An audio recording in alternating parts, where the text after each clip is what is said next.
Should you do EMDR, eye movement desensitization reprocessing therapy, a really well recognized therapy for post-traumatic stress disorder?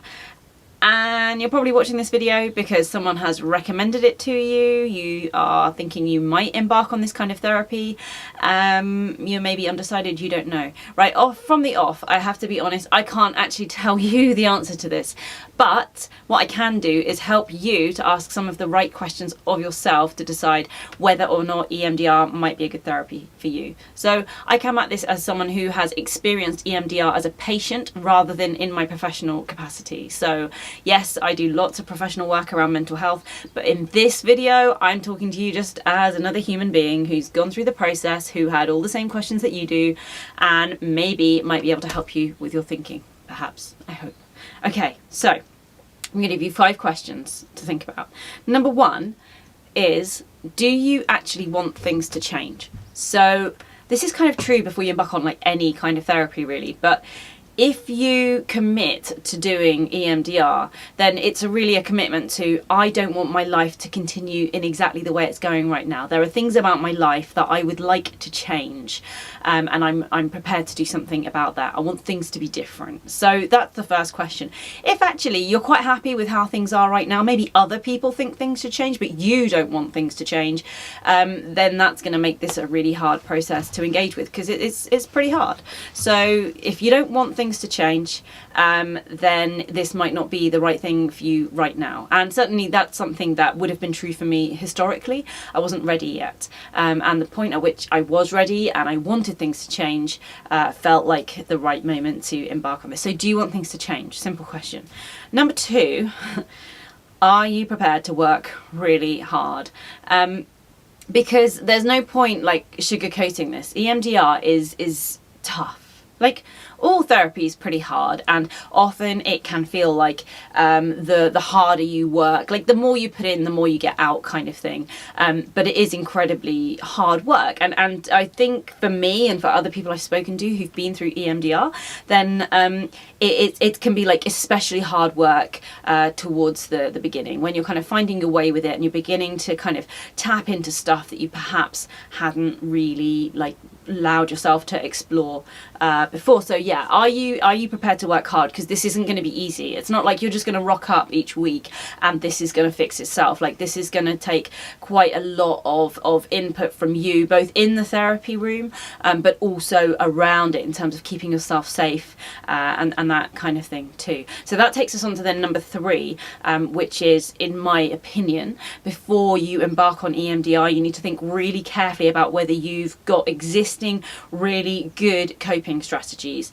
because this is going to churn up stuff for you. It's not going to be like the easiest few weeks, and this is a point when you would be more vulnerable than normal. So again, in my experience, EMDR was something that I did when I was at a point of relative strength. So my anorexia had got to a point where it was under control. I was at a healthy weight. I wasn't currently self-harming, and I was doing okay. And it was only then that I was able to embark on the EMDR. And during that process, I was at really high risk of relapsing with those other issues, and so it was really important that I was able to draw on all of my healthy coping skills. So I'd been really fortunate, and I had previously done dialectical behaviour therapy. That's one for another day, but it's basically a skills-based therapy. So you learn all sorts of different things about how to manage distress, and some of those skills and other skills that you might have learned in other therapies or just learned through life are really helpful things to kind of look back on. And a helpful thing that you might do, like ahead of embarking on this therapy, is actually thinking through,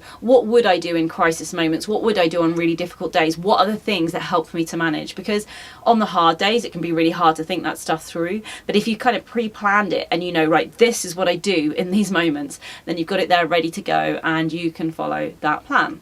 So do you have good coping strategies? Can you make a bit of a plan for what you would do, how you would manage if things were a bit tricky? Then number 4, again, these all kind of lead on from each other. Number 4 is, do you think you'll be able to keep yourself safe? And that's either that you have good strategies for yourself, you've got good planning in place, it might be that you've got good people around you. But again, it's about remembering that you're going to be more vulnerable in these moments. So for me, when I went through EMDR, then I had a period of feeling really intensely suicidal.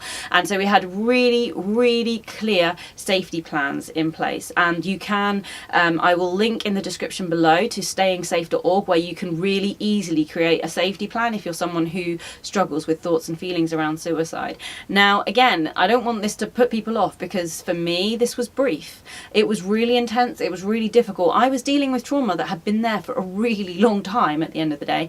And so it was tough in the short term, but it was weeks. And then things were dramatically better and continue to be dramatically better. So can you keep yourself safe in the short term?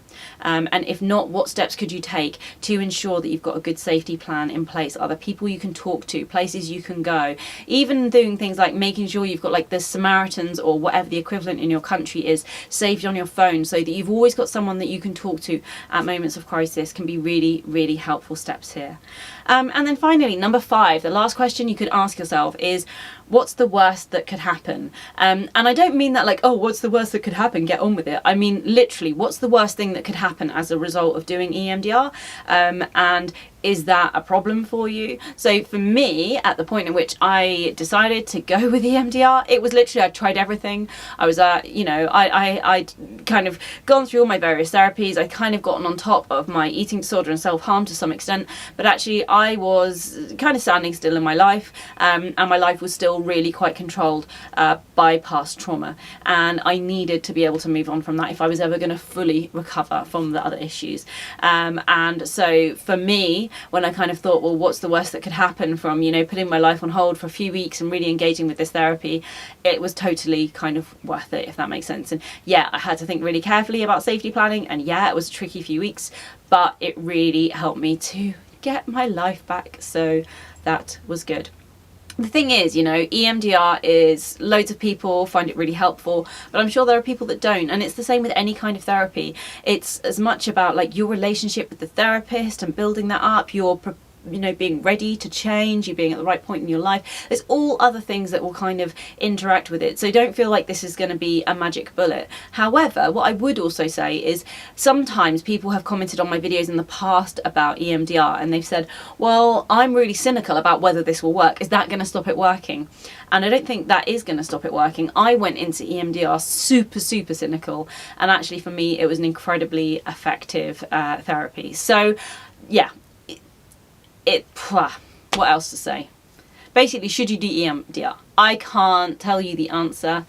Think through these questions. Do you want things to change? Are you prepared to work hard? Do you have good coping strategies in place?